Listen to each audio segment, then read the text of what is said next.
Bonjour les amis, alors pour aujourd'hui, on va débuter avec la correction du bac général du 19 juin 2024. Ce 19 juin 2024, du Sénégal, et pour cette première vidéo, on va notamment s'intéresser à l'exercice 1. Donc, au début d'avoir par l'exercice 1, qui est tout simplement sur 4 points. Alors, sans tarder, commençons par notre exercice. Alors, on nous dit, pour chacune des affirmations suivantes, indiquer si elle est vraie ou si elle est fausse, et chaque réponse doit être justifiée. Une réponse non justifiée ne rapporte aucun point. Donc, on doit vérifier chaque affirmation, voir si elle est vraie ou fausse et justifier pourquoi elle est vraie ou alors si elle est fausse. Très bien. Commençons par le 1. On nous dit quoi? On nous dit on considère la fonction f définie sur R. Information importante, j'ai déjà le domaine de définition de ma fonction. Par f de x, donc, seconde chose, j'ai son l'expression 5x exponentielle moins x. Maintenant, on dit on note CF, la courbe représentative de f dans un repère orthonormé. Bien. Alors, la première affirmation, on vous demande l'axe des abscisses est une asymptote horizontale à CF. Bien. Donc, qu'est-ce que j'ai? On me dit l'axe des abscisses. Donc, je dois déjà connaître c'est quoi l'axe des abscisses. Et en second lieu, est-ce que cet axe est une asymptote horizontale à notre courbe? Très bien. Commençons donc par la première affirmation. Donc, on vérifie si elle est vraie ou si elle est fausse. Très bien. Affirmation 1. Alors, ils m'ont dit, est-ce que l'axe des abscisses, première des choses, c'est déjà de comprendre ça. En fait, quoi l'axe des abscisses? Si je suis, par exemple, dans un repère, donc supposons que ça, c'est notre repère orthonormé. Oui, c'est pas très beau, donc supposons que ça, c'est notre repère orthonormé. Voici, en fait, ce qu'on va appeler l'axe des abscisses et voici ce qu'on va appeler l'axe des ordonnées. Donc, l'axe des ordonnées, l'axe des Y, l'axe des abscisses. Or, si je suis sur l'axe des abscisses, ça revient tout simplement à dire quoi? Ça revient tout simplement à remarquer que mon y serait égal à 0. Donc, si je parle encore d'axe des abscisses, en fait, les droites d'équation y égale à 0. Très bien. Maintenant, ils m'ont dit, est-ce que c'est une asymptote horizontale? Alors, c'est quoi une asymptote horizontale? On m'a dit qu'en fait, que si par exemple, j'ai une fonction f et que je calcule la limite, lorsque on tend vers l'infini, ça peut être plus l'infini, ça peut être moins l'infini, de notre f de x et que ça donne par exemple un b. C'est b étant un réel, ça peut être 2, 3, 1,5, peu importe, un réel. Alors, si j'ai ceci, qu'est-ce que je vais tout simplement remarquer? Je vais remarquer que y égale à b sera appelé asymptote horizontale de la courbe donc de CF. En d'autres termes, dit l'affirmation 1 dit est-ce que l'axe des abscisses, est-ce que l'axe d'équation y égale à 0 est asymptote? Donc, est-ce que l'axe d'équation vérifie cette condition-ci? Ça veut dire qu'ici, quoi? Ça veut dire qu'ici, tout simplement, notre b doit être égal à 0. En d'autres termes, donc, la première affirmation, c'est dit, est-ce qu'en calculant la limite lorsque x tend vers l'infini de ton f de x, tu obtiens 0? Très bien. Maintenant, c'est dit quoi? Rédiger. Ça serait tout simplement remarquer que, est-ce qu'en calculant ma limite, je viens d'abord, qu'est-ce que je sais? Je sais déjà que le domaine de définition, c'est R. Or, R, c'est dit quoi? C'est moins l'infini et c'est plus l'infini. Donc, ici, je peux calculer la limite en moins l'infini et en plus l'infini. Si l'une des deux me donne 0, oui, je vais conclure que c'est bon. Bien, commençons par la limite lorsque x tend vers moins l'infini de notre f de x. Donc, ça serait dire quoi? Je remplace f de x par son expression qui est tout simplement, disons, on utilise 5x exponentielle de moins x. Bien. Ok, allons-y. Si je calcule x, ça c'est x en moins l'infini, la limite, ça va te donner moins l'infini. Exponentielle moins x, ça c'est plus infini. Exponentielle de plus infini, ça là c'est plus infini. Donc, en d'autres termes, en moins l'infini, j'ai moins l'infini. Comme c'est la multiplication multipliée par plus l'infini. Or, moins l'infini plus l'infini, c'est quoi? Le signe moins fois plus, c'est tout simplement moins l'infini. Donc, ici, on n'a pas d'asymptote en moins l'infini. Ça doit nous donner un réel qui doit être 0 pour que ce soit l'axe des abscisses. Donc, ici, on a quand même un plus infini parce qu'on a 2 l'infini, n'oublions pas. Bien, si je passe maintenant en plus infini de ma fonction, je vais remarquer que ça serait la limite lorsque x tend vers plus infini de notre 5x exponentielle moins x. Très bien. Si je calcule ça en plus infini, c'est plus infini, et on connaît Maintenant, c'est là, si on va en plus l'infini, c'est quoi? Ça sera exponentielle de moins l'infini. Ça sera en fait 0. Or, l'infini multiplié par 0, ce n'est pas bon, c'est une forme indéterminée. Or, lorsqu'on a, ça veut dire quoi? Il faut effectuer une transformation pour pouvoir obtenir quelque chose qu'on connaît. Comme je remarque sur moins x, je peux tout simplement le faire descendre. Ça serait remarquer que cette limite, c'est encore x sur exponentielle x. Or, x sur exponentielle x, c'est quoi? C'est tout simplement 0.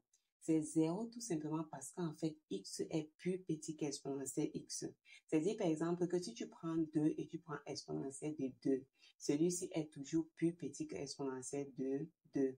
Ce qui fait en fait que si j'ai le plus petit sur le plus grand, ça aura toujours tendance à se rapprocher de 0.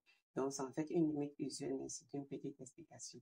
Donc, alors, qu'est-ce que je viens de montrer? Je viens tout simplement de montrer que en calculant la limite en plus l'infini de ma fonction f de x, ça m'a donné 0. Et c'est exactement ce qu'on voulait montrer.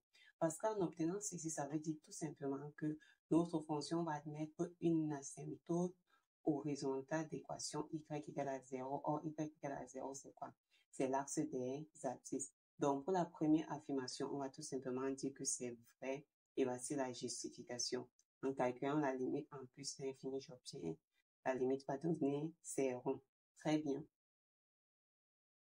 Maintenant, regardons la seconde affirmation. Maintenant, on te dit la fonction f est solution dans R de l'équation différentielle E. Très bien. C'est dire quoi que je suis solution d'une équation. C'est dire tout simplement que je vérifie cette équation. Ça reviendrait donc à dire que comme je remarque que mon E, c'est quoi? Mon E, on m'a dit E, c'est tout simplement y' plus y égale à 5 exponentielle de moins x. Ça veut dire que pour que notre f en fait soit solution, il faut que je remplace ici, en fait, il faut que j'ai f' de x plus f de x plus ou égal à 5 exponentielle de moins x. Ça veut dire qu'en premier lieu, j'ai besoin de quoi? J'ai besoin de la dérivée donc de f' de x. Or, si je viens ici rapidement, f' de x, c'est quoi? C'est la dérivée de 5x exponentielle moins x. Or, la dérivée d'un produit, c'est la dérivée du premier. Donc, si je dérive 5x, c'est encore 5 tout simplement. Donc, si ça serait tout simplement 5. Maintenant, fois ceci, donc la dérivée du premier fois le deuxième. Donc, n'oublions pas, si on prend la forme ici, notre u c'est 5x et notre v c'est tout simplement exponentielle moins x. Donc, je dérive 5x, ça me donne 5 fois exponentielle moins x plus. Maintenant, je conserve 5x fois la dérivée ici. Or, la dérivée d'exponentielle moins x, c'est dérivée de moins x. Or, dérivée de moins, c'est encore moins. Je remets le exponentiel, donc je mets mon 5x exponentielle moins 1. Donc, ça serait dit quoi? Comme ça doit vérifier ça pour qu'on puisse dire que c'est solution, je calcule donc f' de x plus f de x. Donc, je me dis qu'au départ, j'essaie de voir qu'est-ce que ceci va me donner. Donc, voici c'est 5 exponentielle moins x. Ici, on a moins 5x exponentielle moins x. Et le dernier, c'est quoi? Le dernier, c'est notre f de x qui est 5x exponentielle moins x. Donc, vous pouvez bien remarquer quoi que ces deux, monsieur Born, ça fait 0. Donc, je reste bien avec 5 exponentielle moins x. Donc, je reste bien avec ceci. Ça veut dire, en d'autres termes, j'ai en fait pu montrer ceci. J'ai pu montrer que en remplaçant f de x, donc f de x vérifie en fait ces conditions-ci. Donc, je peux tout simplement dire que oui, et que ça c'est également f vrai. Et la justification, c'est que f' de x plus f de x va donner tout simplement ceci. Donc, ça va en fait vérifier nos équations. Très bien, continuons avec le 2. En 2, on dit on considère les suites U de n, V de n et W de n telles que pour tout entier naturel n. Il y a tout simplement cette condition si notre U de n est compris, notre V de n est compris entre U de n et W de n. Bien. En plus de cela, on te dit encore que la suite U de n converge vers moins 1. Donc, sur notre information, elle converge vers moins 1 et que la suite W de n converge vers 1. Très bien. Avant de passer à la correction, ici en fait de comprendre, enfin de passer en fait aux affirmations, de mieux comprendre ceci. Première information qu'ils m'ont donnée, ils m'ont dit que j'ai un V de n compris entre U de n et W de n. Seconde information, ils m'ont dit que cette suite U de n est convergente vers moins 1. Or, dire qu'une suite est convergente, c'est dire quoi? Je n'ai pas encore traduit son exemple, que je converge vers un L. Ça veut dire que si, par exemple, je calcule la limite lorsque x tend vers plus infini, je converge, je me dirige vers toi.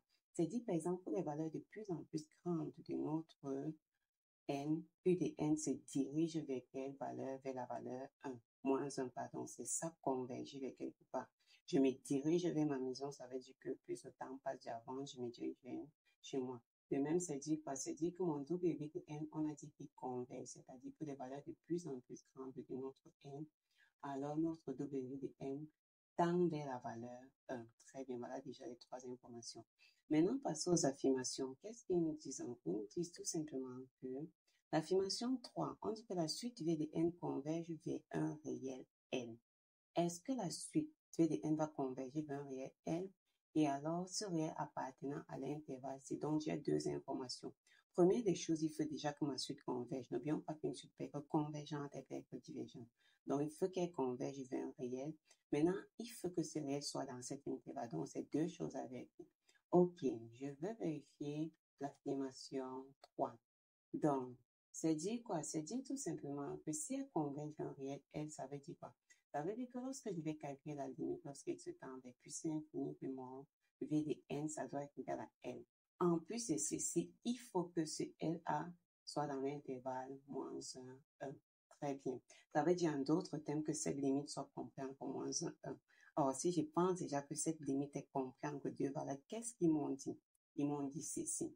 Or, si je vais utiliser ceci, ça serait dit quoi?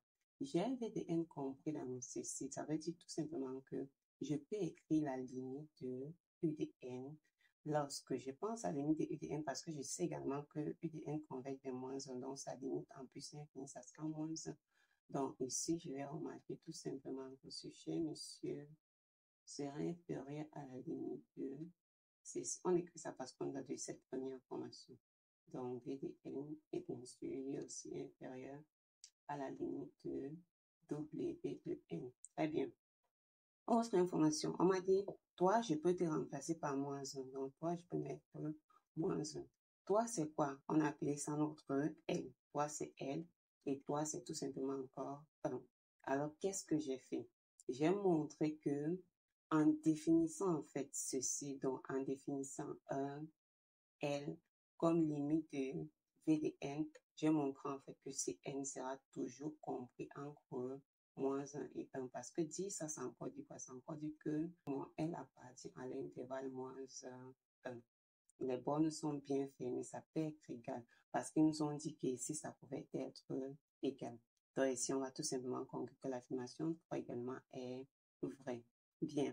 Maintenant, prenons la dernière affirmation. On dit, on suppose de plus que la suite est croissante. La suite U de n est croissante. Donc, en plus de tout ceci, elle est encore croissante. U de n est croissante et W de n est décroissante. Très bien. Essayons déjà de comprendre, c'est quoi dire qu'une suite est croissante? Si je te dis qu'une suite est croissante, ça veut dire quoi? Elle augmente pour des valeurs de plus en plus grandes de n. Donc, en d'autres termes, on montre généralement que U de n plus 1 est supérieur ou égal à U de n. Maintenant, décroissance, ça serait dire quoi? J'ai dit que W de n, ils m'ont dit en fait que c'était décroissant. Ça veut dire que quand n prend des valeurs de plus en plus grandes, lui, il va plutôt diminuer. Donc, W de n plus 1 sera inférieur ou égal à W de n. Très bien. Maintenant, on dit, pour tout entier naturel, on aura alors ceci. Est-ce que j'aurai ceci parce que ce sont croissantes et non pas décroissantes? Alors, vérifions bien. Qu'est-ce que je sais déjà? Ils m'ont dit, ce monsieur, V de n, il est compris entre deux gars. Il sera compris entre le monsieur U de n et le monsieur W de n. Mais ils m'ont dit, en plus de cela, ce cher U de n est décroissant. Ça veut dire que celui-ci, en fait, sera supérieur à quoi? À U de n moins 1. Pour une valeur plus petite, il est plus grand, pardon, il est croissant, pas décroissant. Donc, ensuite, ainsi de suite. Ça veut dire que si j'ai mon U0 ici, ça sera tout simplement inférieur. Ils m'ont dit que ce W de n est décroissant. Ça veut dire que ce cher monsieur sera inférieur à W de n-1, qui lui-même sera inférieur à W de n-2, ainsi de suite jusqu'à W de 0. En d'autres termes, c'est dire quoi? Comme on a un travail dans les enchaînements naturels, la plus petite valeur c'est 0, donc on commence 0. 0. Donc, ça serait tout simplement remarquer que ce cher monsieur serait comment? Ce cher monsieur V de n serait bien supérieur à UDN et serait bien inférieur à WDN. Donc, j'ai tout simplement montré la dernière affirmation.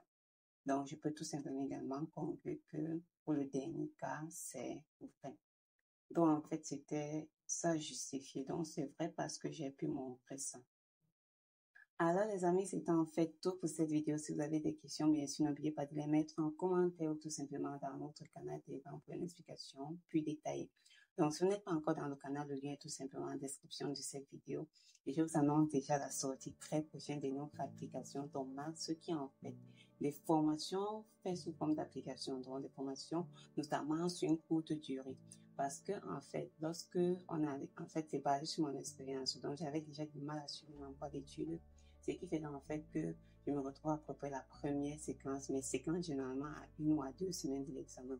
Et la méthode que j'utilisais, c'est en fait de me servir des anciens sujets et d'essayer de voir quelles sont les notions qui reviennent encore. Et grâce à cette méthode, j'arrivais en fait facilement à être parmi les 3 premiers. Donc j'étais premier en terminale, deuxième en première. Donc j'étais toujours parmi les 3 premiers de ma classe durant tout mon cycle, mon secondaire en fait. Donc, basé sur cette méthode et avec mon expérience d'enseignant, j'ai donc je suis en train de faire des formations que je mets sous forme d'application et vous pourrez en fait utiliser ça pour vous préparer aux différentes évaluations, aux examens, et ainsi de suite. Donc, pour être informé, en fait, je vous informerai au fur et à mesure et la sortie de l'application très prochainement. Je vous dis merci d'avoir regardé la vidéo. Si tu as aimé, n'oublie pas le pouce et bien sûr à la prochaine. Et surtout, prenez soin de vous.